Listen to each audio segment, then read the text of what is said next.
Bonjour Mickaël, c'est sympa de pouvoir faire cette vidéo ensemble, un peu différente.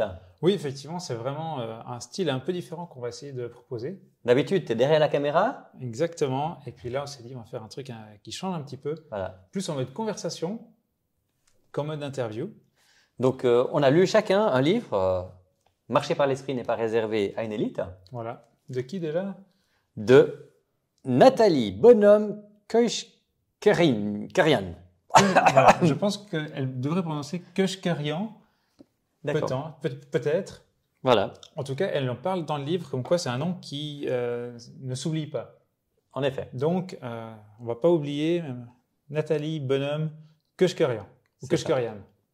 Si elle passe par là, elle peut mettre dans les commentaires aussi. C'est avec un grand plaisir Volontiers. Ouais. qu'on apprend comment est-ce qu'on prononce son nom. Tout à fait. Je ne sais pas enfin, comment c'était pour toi. En tout cas, moi, ça fait à peu près 6-8 mois qu'un ami m'a offert ce livre, l'éditeur de ce livre. Et puis, il m'a dit, ouais, il faut absolument que tu le lises. Et puis, je dis, ouais, je vais le lire.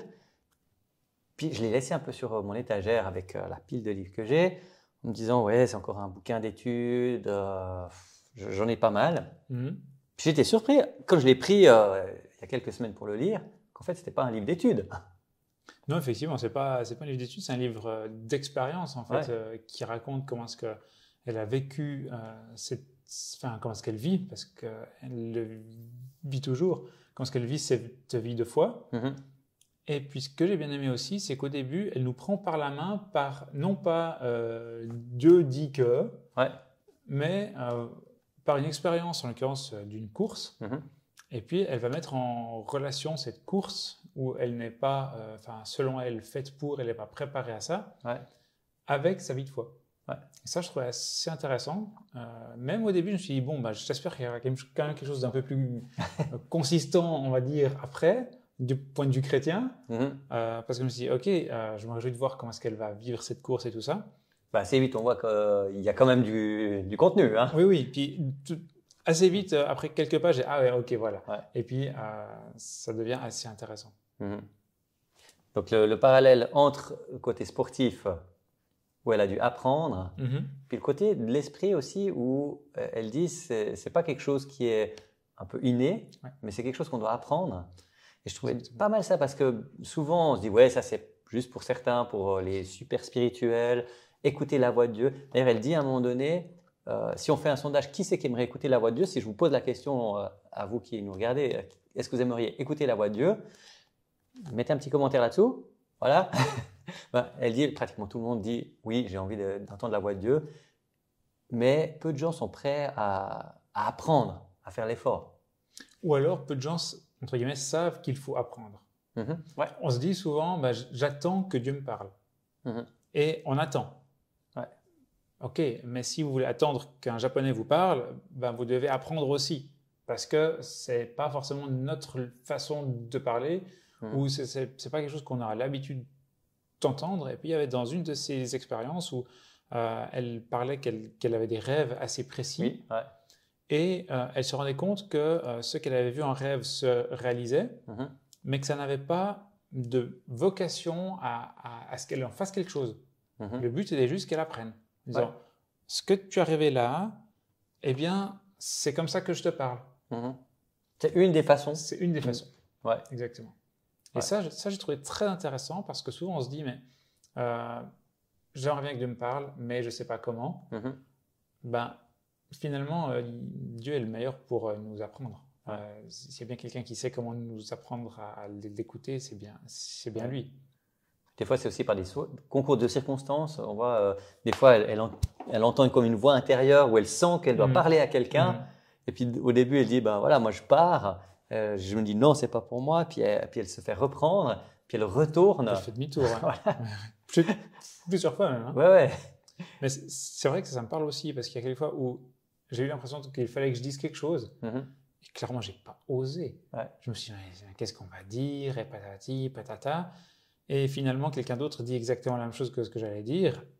Et puis je suis là, ça sera pour la prochaine fois. Mhm. Mais j'aimerais bien pouvoir aussi passer ce cap-là puis dire, ok, maintenant j'y vais, quoi. J'ose dire ce que j'ai reçu Mhm. et puis expérimenter. Et on a le droit à l'erreur aussi, elle dit. Oui. Oui, oui. Ça, j'aime bien parce que des fois, on croit qu'on est obligé d'être parfait. Mhm. Moi, ça m'est arrivé dans le métro à Paris une fois.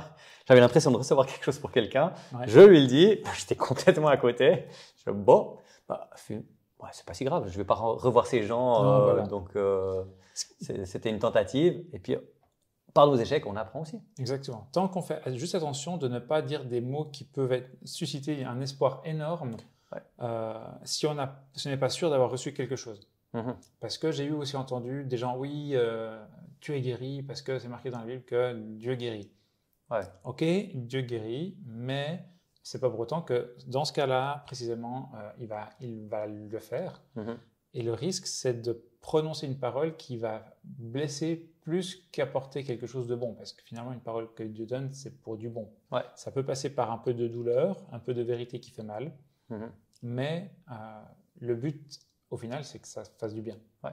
Et dire quelque chose qui est faux, un peu à la légère, parce qu'on a entendu quelqu'un le dire à quelqu'un d'autre, Mhm. bah, ça joue pas, c'est pas correct. Ouais. Mais en dehors de ça, de ce genre de situation où ça peut faire du mal, bah, effectivement, se tromper, c'est possible de dire voilà, il me semble que tu aurais peut-être un souci là, etc. Puis la personne, non, pas du tout. Ça peut aussi être que la personne refuse. Ouais. Elle a complètement entendu, c'est complètement vrai, mais elle ne veut pas en parler. Et des fois, ça travaille après coup, Et même des si fois, on n'est plus exactement. avec cette personne. Et ne pas hésiter à dire bah, excuse-moi, alors peut-être que je me suis trompé. Et de laisser peut-être aussi dans le fait qu'on s'est trompé, ou peut-être pas, mais que c'est la personne qui ne veut pas, enfin voilà, de ne pas dire alors je me suis trompé absolument, ni si c'est vraiment ça, parce que ça peut aussi faire. Ouais. Enfin, on n'y va jamais avec la force en fait. Hein. Ouais. C'est vraiment. L'autre chose que je trouvais intéressante, c'est que elle dit, l'auteur, que elle savait qu'elle avait un ministère, mais pour elle, c'était pas ça son ministère. Oui. Et puis, c'est comme si c'est venu, comment dire ça, c'était pas souhaité. Ouais. Puis à un moment donné, elle dit, mais Seigneur, c'est pas ça que je t'ai demandé. Ouais. Ça, c'était vraiment dingue. En fait, elle avait une vision très précise de ce qu'elle voulait faire, de ce qu'elle pensait qui allait lui plaire.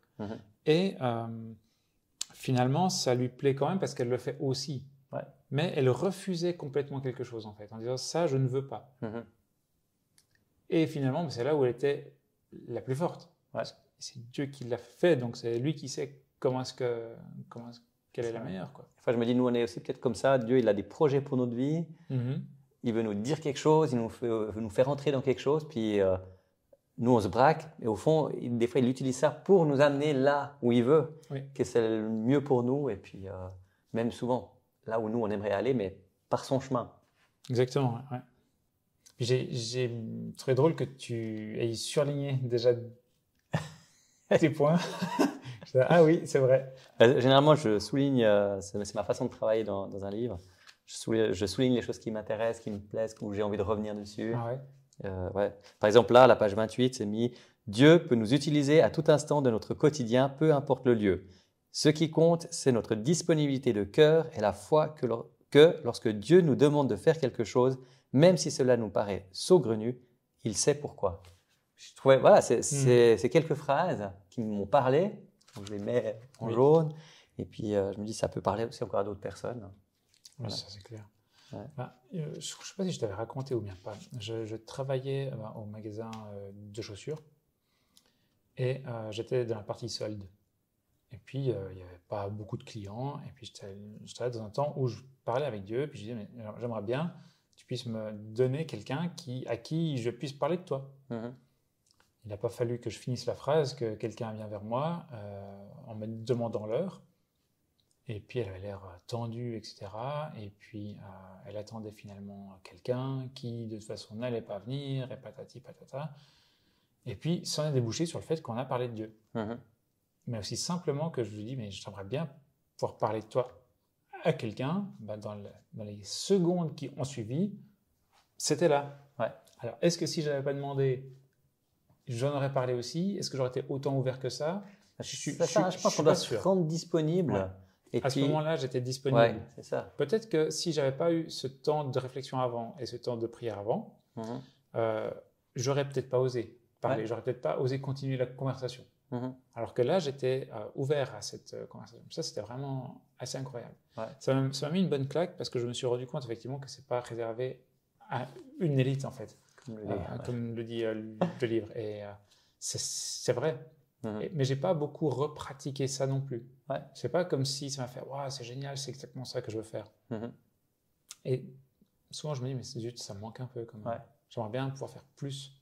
Moi, j'essaye de temps en temps de le faire. La semaine dernière, par exemple, on est parti avec pas mal de chrétiens de plein d'églises pour aller dans les rues, pour parler aux gens. Puis on a pris un temps de prière pour savoir qu'est-ce que Dieu voulait dire à qui. Et on a rencontré des gens, voilà, du style, moi, dans le temps, je me suis mis à l'écoute de Dieu. J'avais reçu une personne avec un manteau rouge. Et puis, voilà, quand on se promène, tout d'un coup, il y avait assez loin, alors qu'il faisait beau, il fallait y aller pour se promener avec un manteau rouge, mais il y avait quelqu'un avec un manteau rouge, puis on était à deux, puis non, il y a trop de monde là-bas, c'était en plein dans un marché, tout, on ne peut pas aller jusque là-bas. Puis j'ai dit non, il faut que j'aille. Ok. J'ai dit à la personne, il faut que j'aille, c'est elle, c'est la personne. Et puis j'ai pu lui dire des choses, ensemble on a parlé, et puis il y avait même les gens autour qui écoutaient, qui sont restés à entendre. Je me dis, ouais, Dieu, il nous parle, mais il faut souvent se dire, Seigneur, je suis prêt à être disponible pour toi. Enfin, en tout cas, pour moi, c'est comme ça que je me rends compte. Ça ne vient pas tout seul, mais c'est plutôt, est-ce que je prends le temps maintenant? Est-ce que je suis disponible pour t'écouter et pour partager? Et pour pouvoir faire ça, il faut aussi, entre guillemets, avoir sa vie aussi, pas seulement en règle. J'ai envie de dire que quelqu'un qui a beaucoup de soucis, qui a beaucoup de choses à régler, eh bien, avant de pouvoir aller transmettre quelque chose, il faut aussi pouvoir être réparé et restauré soi-même. Ça, c'est pas une condition totale parce que Dieu utilise n'importe qui et dans n'importe quelle situation, on vient comme on est. Mais peut-être qu'on aura plus de facilité si on est bien dans notre vie, si on vit déjà une vie de foi, si on arrive à prendre du temps pour lire la Bible, etc. Ça sera, je dirais pas plus facile, mais quand même si un petit peu. On sera plus dans la bonne phase, j'ai envie de dire. Et il y a peut-être un temps pour tout. D'ailleurs, j'aime bien parce que Nathalie, dans ce livre, elle parle aussi de ses échecs. Elle a passé par une dépression. Donc, elle a monté une entreprise, c'était pas facile. Donc, elle parle de tout ça. Et il y a un moment donné où, voilà, l'étape des difficultés a passé, puis elle est plus disponible. C'est ça. Donc, ça correspond. Puis après, elle va aller même, je ne dirais pas plus loin, mais disons peut-être un petit peu le niveau dessus, où elle va chasser des esprits.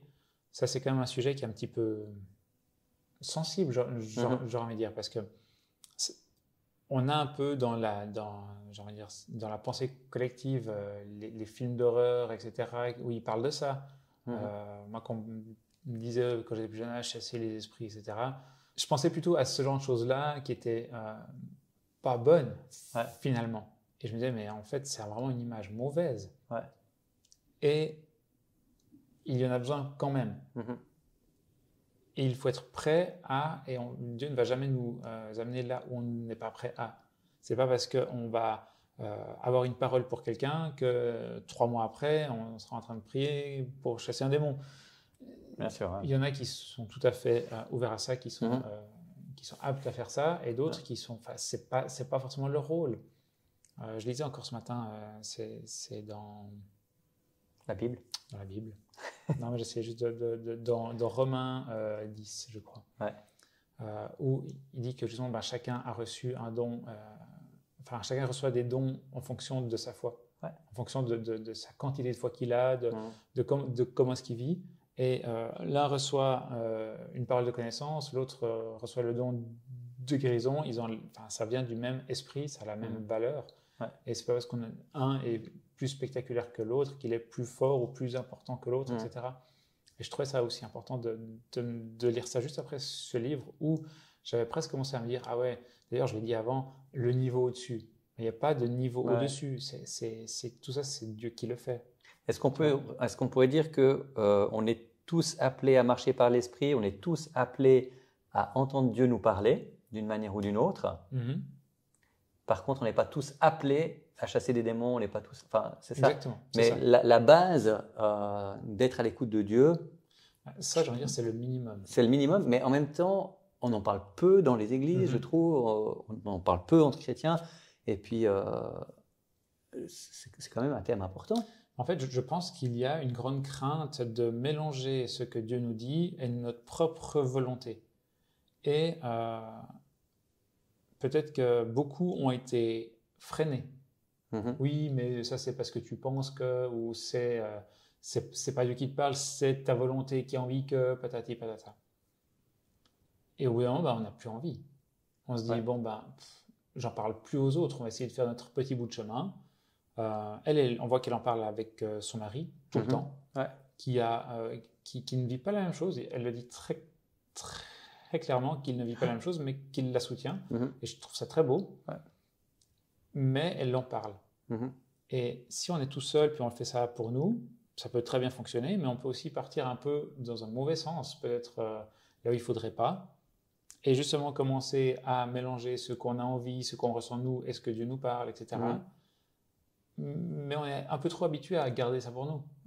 Alors que finalement, il faudrait qu'on puisse avoir quelqu'un de référence à qui on en parle. On dit voilà, j'ai reçu ça, ça, ça, qu'est-ce que tu en penses? Est-ce que c'est une bonne chose ou pas? Est-ce que je devrais aller plus loin ou pas? Et si on pouvait tous fonctionner comme ça serait absolument incroyable. Du coup, l'importance de partager, d'avoir même peut-être des binômes ou d'encouragement, c'est important. Ça relève aussi l'importance des groupes de maison, des cellules de maison qui sont ces petits groupes où on peut mieux parler qu'à l'église, où en fonction de la taille de l'église aussi, c'est plus ou moins facile de parler de ça. Même dans une petite église, on ne va pas forcément prendre du temps avec quelqu'un pour parler d'un sujet ultra précis parce qu'il y a quelqu'un qui va venir dire « Ah, au fait, machin chose », on ne va pas se sentir à l'aise. Alors quand c'est 4, 5, 6 personnes de confiance, on se voit régulièrement. De maison, on se voit, on sait qu'on peut en parler. C'est super important. Une des choses aussi qu'elle relève dans le livre, je trouve intéressant, c'est d'avoir la paix dans tout ce qu'elle vit. Elle dit il faut avoir la paix. Et pour moi, c'est aussi un des signes, j'ai remarqué, si je suis en paix, je me dis ça peut venir de Dieu. Par contre, si je ne suis pas en paix, c'est qu'il y a un problème. Oui, moi je vis beaucoup comme ça aussi. Dans les décisions de l'entreprise, même si ça m'a mis aussi une petite claque parce que j'agis beaucoup par instinct et peut-être moins par écoute. Bien que l'instinct vient aussi de Dieu en fonction de comment est-ce qu'on se nourrit. Mais quand j'ai une fois un client qui m'a demandé un gros travail et que j'avais un énorme doute sur le fait qu'il fallait ou pas que j'accepte, je me suis posé la question plein de fois. On en a parlé d'ailleurs. On en a parlé ensemble. Je t'ai expliqué. Et puis finalement, j'étais absolument pas en paix de lui dire oui. Et ça m'a coûté de devoir écrire ce mail en disant écoutez, je suis désolé, je ne peux pas prendre ce job-là. Peut-être plus tard, mais dans l'état actuel, je n'ai pas les compétences, je ne veux pas prendre le risque de faire un truc faux. Au moment où je l'ai écrit et envoyé, là, j'ai eu la paix. J'étais là, waouh, mais quasiment instantanément. Et ça, je pense que c'est quand même un bon moyen, pour autant qu'on soit à la bonne... test. Voilà, un test. Pour autant qu'on soit à la bonne écoute. Puis en parlant de test, elle parle aussi qu'elle teste Dieu. Elle le met à l'épreuve. Si ça vient de toi, il faut que... Tout à fait. Moi, j'aime bien, je fais souvent ça alors. Moi, souvent, je reçois des choses, j'ai l'impression que c'est ça, puis je dis, mais Seigneur, si ça vient de toi, il faut qu'il y ait... je mets mes toisons, j'appelle ça comme ça. Vraiment, j'attends ça et ça. Alors, il faut que ça soit... c'est comme ça que moi, je le vis. Il faut que ça soit un peu pas possible, mais pas complètement impossible. Donc, pas que ce soit trop beau pour être vrai, parce que ce sera trop beau pour être vrai. Non, mais si c'est trop simple, je me dis, c'est arrivé comme ça. Puis si c'est totalement impossible, alors des fois, c'est des choses assez compliquées. D'ailleurs, je viens de faire l'expérience, j'attends encore les résultats ces prochains jours, de 2 toisons que j'ai mis par rapport à un sujet qui était important aussi au niveau professionnel et au niveau de mon ministère. Et c'est impressionnant parce qu'une des premières toisons que j'ai placées, il y a eu la réponse qui est arrivée très très rapidement, il y a 2-3 semaines. Puis la deuxième, ça fait 3-4 jours qu'elle est en train de se réaliser. Je ne vais pas rentrer dans tous les détails parce que ce serait trop long. Mais des fois, ça peut prendre du temps. Des fois, ça va vite. Mais des choses qui nous semblent... J'en ai parlé à une personne en disant « c'est presque pas possible ». Et tac, le Seigneur ouvre les portes. C'est quand même dingue. C'est vrai que là, j'ai un truc... Enfin, c'est pas que j'ai envie de tester Dieu, mais j'ai besoin d'aide. concrètement, sur à nouveau le choix d'un énorme client. Plus gros que celui d'avant, mais plus à m'apporter. Ce qui est un peu contradictoire, mais il est plus grand en taille, mais la technique qu'il utilise est plus proche de celle que j'utilise. Ouais. Donc finalement, ça peut le faire. Mais j'ai plein de questions que je me pose. Puis je me suis dit, mais en fait, pourquoi je me les pose, ces questions? Il n'y a pas quelqu'un d'autre à qui je pourrais les poser quand même. Et puis j'aimerais bien avoir des réponses en me disant, voilà, si ça vient bien de Dieu, que c'est un énorme client qui vient chez moi parce que Dieu l'a voulu aussi, eh bien qu'il y ait ça qui se passe. Parce que moi, je ne peux pas le lui demander, ce truc-là. Mais s'il me le donne sans que je lui l'aie demandé, finalement, oui. Et en même temps, je me dis, est-ce que je ne suis pas en train de passer à côté de quelque chose? Parce que justement, tu vois, et c'est tout plein de questionnements comme ça, où plus j'apprendrai à écouter et à entendre la voix de Dieu, et plus ça sera simple. D'ailleurs, ça serait intéressant, vous, je ne sais pas, qui nous regardez, peut-être de nous mettre dans les commentaires comment est-ce que vous viviez cette relation avec Dieu, comment est-ce que vous écoutez l'Esprit, comment est-ce que vous marchez avec l'Esprit. C'est un domaine tellement riche, et je pense que par vos commentaires, ça peut encourager, aider aussi d'autres personnes à grandir et à nous aider aussi, parce qu'on va les lire, les commentaires. Clairement, on lit tout, même s'il doit apprendre à mettre le petit cœur de la chaîne. Comme ça, vous voyez que c'est bien lui qui met un petit cœur. Je ne suis pas assez technique, mais voilà. Mais moi, j'aime bien lire et apprendre de vos commentaires, parce qu'on est en train de grandir. C'est clair. Super. Je ne sais pas, il y a autre chose que tu voulais partager, toi? Non, il me semble qu'on a fait, gentiment le tour. C'est un livre qui se lit assez facilement. Pour tout vous dire, je l'ai lu en un soir. Un soir en 3 heures, quelque chose comme ça. Moi, j'ai pris 2 ou 3 jours. Je suis parti faire un voyage, puis je l'ai lu dans l'avion en allant, en revenant. Ah oui, pas mal. Ouais. Mais ça se lit assez bien.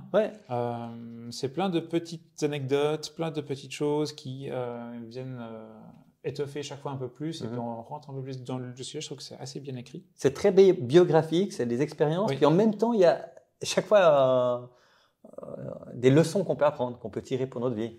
Exactement, c'est vraiment top.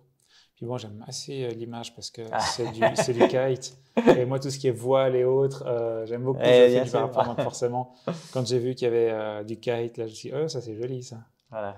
C'est vrai qu'on fait l'analogie entre la voile et puis vivre par l'esprit, parce que dans la voile, on ne voit pas le vent, mais elle vole, quoi. Donc, joli, c'est bien. C'était peut-être l'idée, certainement l'idée de l'auteur ou de l'éditeur ou du graphiste pour cette couverture. J'ai vu quelques fois ce lien-là. D'accord. On pourrait en parler encore une autre fois de à quel point est-ce que l'analogie est tellement dingue. Mais voilà. Super, cool. Merci beaucoup en tous les cas. Merci moi, je trouve que c'était une chouette expérience de pouvoir lire les deux, le même livre, et puis en parler avec vous. Oui. Je ne sais pas si vous avez trouvé que c'était sympa aussi. N'hésitez pas à mettre aussi un petit commentaire, un like. Et puis, les petits pouces, plus vous en mettez, plus on verra que ça vous a plu.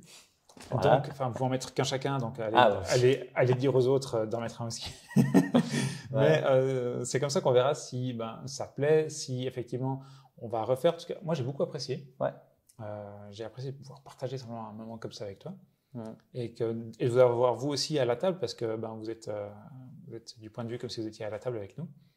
Et puis voilà, j'espère qu'on vous retrouve bientôt. Et puis tu vas leur souhaiter une très bonne lecture, j'imagine. Alors merci de nous avoir regardés jusqu'à la fin et profitez d'une bonne lecture. C'est enregistré jusqu'au bout, les micros ont fonctionné. Bon.